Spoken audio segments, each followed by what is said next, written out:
Hello friends, welcome back to my channel.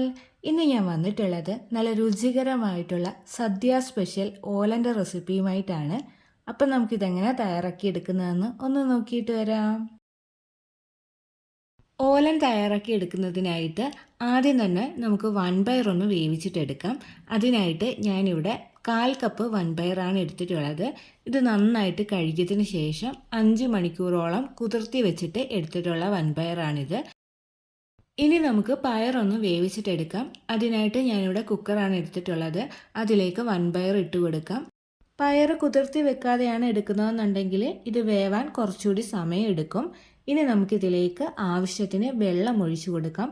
ഞാനിവിടെ 1/2 cup വെള്ളമാണ് ഒഴിച്ചു കൊടുക്കുന്നത്. അടുത്തതായിട്ട് ഇതിലേക്ക് ആവശ്യമായിട്ടുള്ള ഉപ്പ് കൂടി ചേർത്ത് കൊടുക്കാം. അതിനുശേഷം കുക്കർ അടച്ചിട്ട് ഇതൊന്ന് വേവാൻ വേണ്ടിയിട്ട് വെക്കാം. ഞാനിവിടെ മീഡിയം ഫ്ലെയിമിൽ 2 വിസിലാണ് അടുപ്പിക്കുന്നത്. അതിനുശേഷം ഫ്ലെയിം ഓഫ് ചെയ്യും. എന്നിട്ട് ഇതിൻ്റെ ആ ഒരു പ്രഷർ മുഴുവനായിട്ടും പോയിട്ടാണ് തുറന്ന് നോക്കുന്നത്. നമ്മൾ എടുക്കുന്ന കുക്കറിൻ്റെയും ഫ്ലെയിമിൻ്റെയും പയറിൻ്റെയൊക്കെ അനുസരിച്ചിട്ട് ഈ ഒരു വിസിലിൻ്റെ എണ്ണത്തിൽ വ്യത്യാസം വരും. അതായത് ഇത് വേവാൻ എടുക്കുന്ന സമയം അങ്ങോട്ടോ ഇങ്ങോട്ടോ വ്യത്യാസം വരാം. അപ്പോൾ അത് നോക്കിയിട്ട് ചെയ്യുക. നന്നായിട്ട് വേവിച്ചിട്ടെടുക്കുക. അപ്പോൾ അതാ കുക്കറിൽ നിന്നും വിസിലൊക്കെ വന്ന് ആ ഒരു പ്രഷർ മുഴുവനായിട്ടും പോയിട്ടുണ്ട്. നമുക്കിനി ഇതൊന്ന് തുറന്ന് നോക്കാം. അപ്പോൾ അതാ പയറൊക്കെ ഇവിടെ നന്നായിട്ട് തന്നെ വെന്ത് കിട്ടിയിട്ടുണ്ട്. ഇപ്പോൾ ഇതിൽ കുറച്ച് വെള്ളമുണ്ട്. ഈ ഒരു വെള്ളം നമുക്കൊന്ന് വറ്റിച്ചിട്ടെടുക്കാം. ഫ്ലെയിം ഓണാക്കി കൊടുക്കാം. ഒരു മീഡിയം ടു ഹൈ ഫ്ലെയിമിൽ വെച്ചിട്ട് നമുക്കിതൊന്ന് വറ്റിച്ചിട്ടെടുക്കാം. അപ്പോൾ ഇതാ പയറിൻ്റെ വെള്ളമെല്ലാം ഇവിടെ നന്നായിട്ട് തന്നെ ഒന്ന് വറ്റി വന്നിട്ടുണ്ട്. ഇനി നമുക്കിതൊന്ന് എടുത്ത് മാറ്റി വെക്കാം.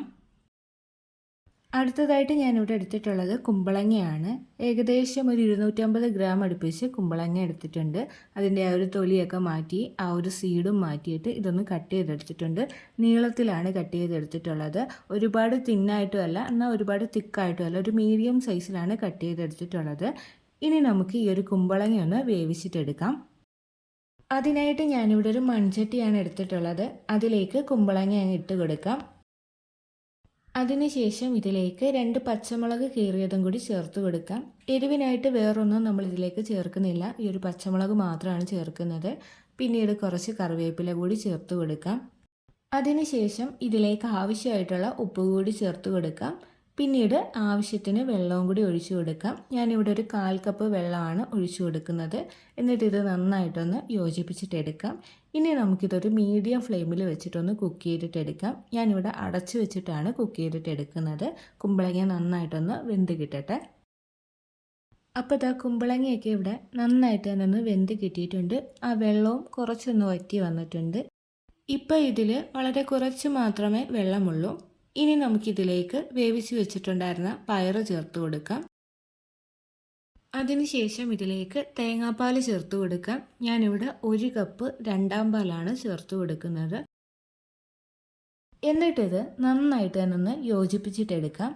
അതിനുശേഷം നമുക്കിനി ഇതൊരു മീഡിയം ഫ്ലെയിമിൽ വെച്ചിട്ട് ഒന്ന് വേവിച്ചിട്ടെടുക്കാം. ആ ഒരു തേങ്ങാപ്പാലിൽ കിടന്നിട്ട് ആ ഒരു കുമ്പളങ്ങയും പയറും എല്ലാം കൂടി ഒന്നും കൂടി നന്നായിട്ട് വെന്ത് വരട്ടെ. അതുമാത്രമല്ല, ആ ഒരു തേങ്ങാപ്പാലും കുറച്ചൊക്കെ ഒന്ന് വറ്റി വരണം. അപ്പോൾ ഇതാ തേങ്ങാപ്പാലിൽ കിടന്നിട്ട് ആ ഒരു ചെറുപയറും കുമ്പളങ്ങയൊക്കെ ഇവിടെ ഒന്നും കൂടി നന്നായിട്ടൊന്ന് വെന്ത് കിട്ടിയിട്ടുണ്ട്. അതുപോലെ തന്നെ തേങ്ങാപ്പാലും ഒന്ന് കുറുകി വന്നിട്ടുണ്ട്. ഇത്രയും ഒന്ന് വറ്റിച്ചെടുക്കുന്നത് നന്നായിരിക്കും. ഇനി നമ്മൾ 1-ാം പാൽ ചേർക്കുമ്പം അധികം ലൂസായിട്ടിരിക്കത്തില്ല, കുറച്ച് തിക്കായിട്ട് തന്നെ ഇരിക്കും. അതുകൊണ്ടാണ്. ഇനി നമുക്ക് ഫ്ലെയിം ഏറ്റവും ലോയിലേക്ക് മാറ്റി കൊടുക്കാം. അതിനുശേഷം ഇതിലേക്ക് 1-ാം പാൽ ചേർത്ത് കൊടുക്കാം. ഞാനിവിടെ 1/2 കപ്പ് നല്ല കട്ടിയുള്ള 1-ാം പാലാണ് ചേർത്ത് കൊടുക്കുന്നത്. 1-ാം പാൽ ചേർത്തതിന് ശേഷം നന്നായിട്ട് തന്നെ യോജിപ്പിച്ചിട്ടെടുക്കാം. ഇനി ഇത് തിളയ്ക്കേണ്ട ആവശ്യമില്ല, ഒന്ന് ചൂടായിട്ട് മാത്രം വന്നാൽ മതിയാവും.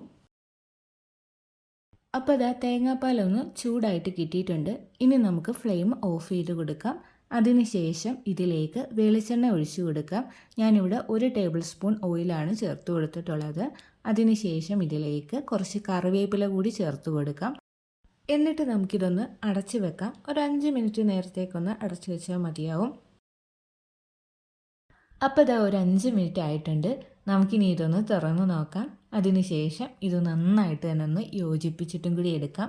അപ്പോൾ ഇതാ ഇത്രയേ ഉള്ളൂ. സദ്യ സ്പെഷ്യൽ ഓലൻ ഇവിടെ റെഡി ആയിട്ടുണ്ട്.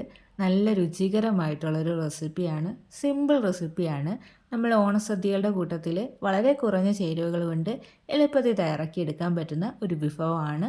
അപ്പോൾ എല്ലാവരും ഇതൊന്ന് തയ്യാറാക്കി നോക്കണേ ഈ ഒരു ഓണത്തിന്. വീഡിയോ ഇഷ്ടമായിട്ടുണ്ടെങ്കിൽ ലൈക്ക് ചെയ്യാൻ മറന്നു പോകല്ലേ. നമ്മുടെ ചാനലിൽ ഓണം റിലേറ്റഡ് ആയിട്ടുള്ള കുറേ വീഡിയോസൊക്കെ ഉണ്ട്. അപ്പോൾ അതും കൂടി ഒന്ന് കണ്ടു നോക്കി സപ്പോർട്ട് ചെയ്യണേ.